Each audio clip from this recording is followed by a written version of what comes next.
અમદાવાદ શહેરના Anandnagar police station વિસ્તારમાંથી ગઈકાલે સામે આવેલા ચકચારી રેપ કેસમાં એક મોટી અને મહત્વની અપડેટ સામે આવી છે। આ ઘટનાની ગંભીરતાને ધ્યાનમાં રાખીને અમદાવાદ પોલીસની અલગ અલગ ટીમો દ્વારા તપાસ શરૂ કરવામાં આવી હતી અને ગણતરીના જ કલાકોમાં મુખ્ય આરોપી ધરમસિંહ રામશંકરસિંહની ધરપકડ કરવામાં આવી હતી। ધરપકડ બાદ નિયમ મુજબ આરોપીનું મેડિકલ ચેકઅપ અને DNA સેમ્પલિંગ કરાવવામાં આવ્યું હતું।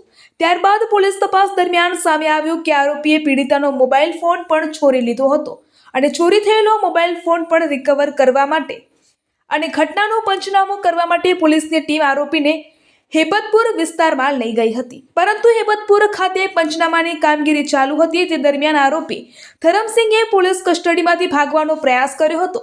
ભાગવાના પ્રયાસમાં આરોપીએ પીઆઈ પરમારની સર્વિસ પિસ્તોલ ઝૂંટાવવાનો પણ પ્રયાસ કર્યો હતો। આ દરમિયાન પોલીસ અને આરોપી વચ્ચે ભારે ઝપાઝપી થઈ હતી। આ ઝપાઝપી દરમિયાન એક રાઉન્ડ ફાયરિંગ પણ થયું હતું, જેમાં પોલીસ કોન્સ્ટેબલ વિરેન્દ્રસિંહના પગમાં ગોળી વાગતા તેઓ ઈજાગ્રસ્ત થયા હતા। પોલીસે પરિસ્થિતિ પર કાબુ મેળવવા માટે જવાબી કાર્યવાહી કરી અને ફરી એક રાઉન્ડ ફાયરિંગ કર્યું હતું, જેમાં ગોળી આરોપીના પગમાં વાગતા તેને સ્થળ પર જ કાબૂમાં લેવામાં આવ્યો હતો। અધિકારીના જણાવ્યા મુજબ ઈજાગ્રસ્ત પોલીસ કોન્સ્ટેબલ વિરેન્દ્રસિંહની હાલત અત્યારે સ્થિર છે અને આરોપી ધરમસિંહ પણ હાલ હોસ્પિટલમાં સારવાર હેઠળ છે।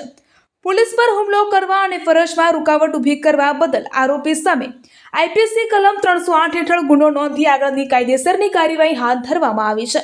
સંજય જાની, અપના મિઝાજ ન્યૂઝ, અમદાવાદ। અત્યારે હાલ કેવી રીતે સારવાર છે કે પોલીસ કર્મી પણ ઈજાગ્રસ્ત થયો છે? ગઈકાલે આનંદનગર પોલીસ સ્ટેશન વિસ્તારમાં એક રેપના બનાવ બનેલો હતો। એમાં અમદાવાદ પોલીસની અને જુદા જુદા ટીમ બનાવીને આરોપી ધરમસિંહ રામશંકરસિંહની ગણતરીને કલાકોમાં ધરપકડ થઈ હતી। તે પછી એને મેડિકલ કરાવીને અને એને DNA સેમ્પલિંગ પર કરાવી દીધા હતા। એને આરોપીએ ભોગ બનનારના મોબાઈલ પર ચોરાઈ લીધા હતા, જેને માટે હેબતપુર વિસ્તારમાં એના રિકવરી પંચનામા પોલીસ દ્વારા કરવામાં આવતા હતા। એ દરમિયાન પોલીસથી ભાગવા માટે એને પીઆઈ પરમારની જો પિસ્ટલ છે, સર્વિસ પિસ્ટલ છે, એ ઝૂંટવીને પ્રયત્ન કર્યા। એમાં ઝપાઝપી થઈ અને એ ઝપાઝપીમાં એક પોલીસ કોન્સ્ટેબલને વાગ્યા છે અને એના પછી પોલીસે ઓવરકમ કરવા માટે એને પ્રયત્ન કર્યા અને એમાં બીજી પણ રાઉન્ડ ફાયર થયા। એ રાઉન્ડ એને પગમાં વાગ્યા છે। પોલીસ કોન્સ્ટેબલ અત્યારે સ્ટેબલ છે અને જો આરોપી છે એની પર સારવાર ચાલુ છે અને એ પછી બોડકદેવ પોલીસ સ્ટેશનમાં 308 અટેમ્પ્ટ ટુ કલ્પેબલ હોમિસાઇડની આગળની એફઆઈઆરની કામગીરી અત્યારે ચાલુ છે। પોલીસ કર્મીનું નામ શું છે, કેવી રીતે ઈજાગ્રસ્ત થયો? પોલીસ કોન્સ્ટેબલ વિરેન્દ્રસિંહ છે અને એ જે મેં કહ્યું કે એને ઝપાઝપી દરમિયાન એક રાઉન્ડ ફાયર થયા, એ રાઉન્ડમાં એને પગમાં વાગ્યા છે અને અત્યારે સ્ટેબલ છે।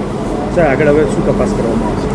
આગળ એની ઉપર એક એફઆઈઆર થશે, જૂની 308 IPC attempt to culpable homicide, અને એની ઉપર તપાસ કરવામાં આવશે। એ પીસી પોલીસ કોન્સ્ટેબલ છે વિરેન્દ્રસિંહ અને એને પગમાં ગોળી વાગી છે, અત્યારે સ્ટેબલ છે। સર,